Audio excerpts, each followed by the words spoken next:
Welcome to the Quokka Quilts and Perth Modern Quilt Guild. Quilt as you go, free motion quilt along.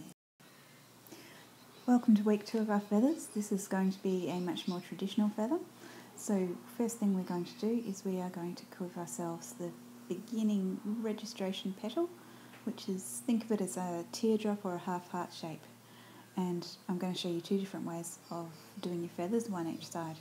So your first method is the more traditional method, and this involves going up the side of the petal you've just drawn, curling out and around. And then you basically just repeat that one for the length of your feather. You try and keep your petals consistent, and I'd suggest you start with a straight line. I'd suggest you draw it a few times first, and then use a very lightly curved line like this one. And the second side is, I'm going to show you what's called the hump and bump. So it starts in exactly the same way, and then instead of going along the petal that I've just drawn, I'm going to go out, bump, and then that gives me a second feather. I'm going to go out, bump, another hump, and another feather. And you might find you really prefer one style over the other. You might find that you like mixing it up. I kind of like the hump and bump and doing a hump and bump and then a swirl, but I'm going to show you the swirl next. Whoops, I missed that one. There we go.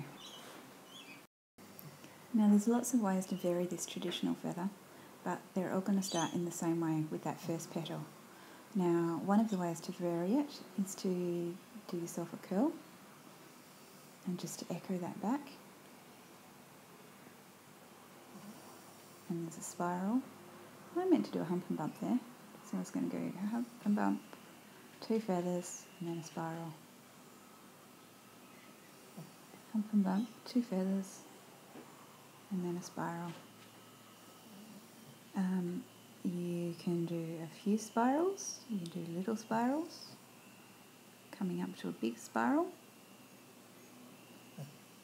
And then you can fill in your feathers give them an extra little insidey bit and go back to the beginning.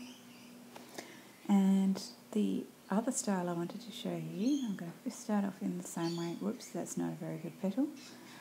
And then is the hook. And that gives you a completely different look.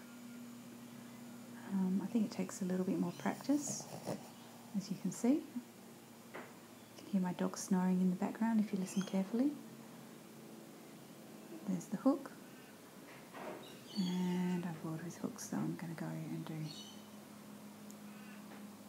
some different types of feathers.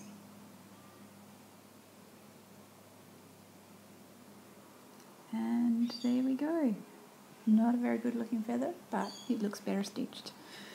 Okay, lots of variety, lots of things you can do. You can mix it up and off you go and practice.